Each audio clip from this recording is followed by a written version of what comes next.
Thoubal district की यारिपो केक्रू ग्वारोक चिंगदा नौना साबा टूरिस्ट डेस्टिनेशन अमांगसे वांगखेम असेंबली कॉन्स्टिट्यूएंसी के एमएलए शु ओइरिबा एमपीसीसी की प्रेसिडेंट कैसाम मेघचंद्रना हौनबी मतुंगिना संगादुना खुंजासिंगदा खुसिनख्रे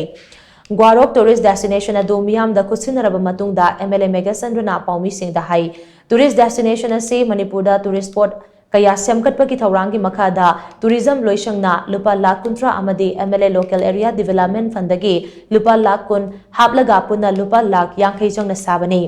टूरिस्ट डेस्टिनेशन असिदा कम्युनिटी हॉल चाखुम नुपा नुपी के तोंगानबा वाशरूम सिंह लीला ड्रामा इसैना चिंगबा तौफम ओपन एयर थिएटर अमदे वॉकिंग चटफम लंबेल सिंह यावरी मसिना लाइफम लेन असिदा थौनीजब लाखलिबा मियोय चास कयादा अमदे लाइकिद्रबा सिंगे लाइनिंग लाइशोनगा मरी लेनबा थौरम सिंह उसोमना चिंगबा कटपा लाकपदा हेना खुदोंग चाबा अमदे यामना नुंगाइबा कानाबा अमा ओहेलगनी लाइफम लेन असिबु सेनरिबा खुलगी कमिटी नसु चेक्सिनना येंगसिनबियो हाइखी गसिगी संगाबगी थौरम अदुदा एमएलए गी लोइनबी कैसाम ओंगबी रोबिता लेमा केक्रू आइडियल प्रोग्रेसिव कमिटी केआईपीसी की थौमी सिंह केक्रू यारी क्लब यारीपो केवाईसीवाई केक्रू यूथ डेवलपमेंट क्लब केवाईडीसी अमसोंग केक्रू मैरा पाइबी की मिहुत कया सुसरुयाखी तुंगदा ग्वारोक चिंगदा लेरिबा नोंगपोक तरंग सारबगी खुबमदा पांगथोकपा पंचमनी की थौरमदसु एमएलए ना मागी लोइनबीगे लोइनना थौनिखी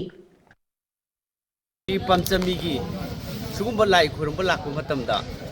अदगी उसोप तौबा अदगी लाई दे कचबा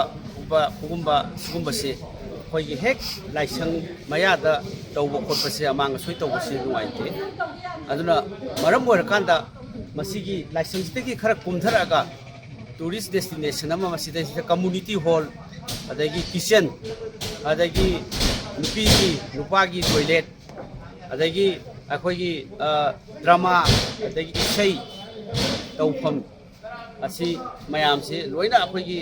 ओपन एयर थिएटर की प्लेटफॉर्म अमसु यावरी अदुगा अखोई वॉकिंग अखोई ट्रैक मफम सिगी अकोइब सिदैदा चटप खोटप याबा अदुगुंबा तोंगान तोंगान फैसिलिटी मयाम से हाइरिबा अखोई टूरिस्ट डेस्टिनेशन सिदा अखोई पुन्ना यावरी कोइब से फेंसिंग तौई अदुगा गेट न पालगा हाइरिबा सि तौई अदुना मसी मरोइना अखोई टूरिज्म की प्रमोशन अमसु लेरे अदगी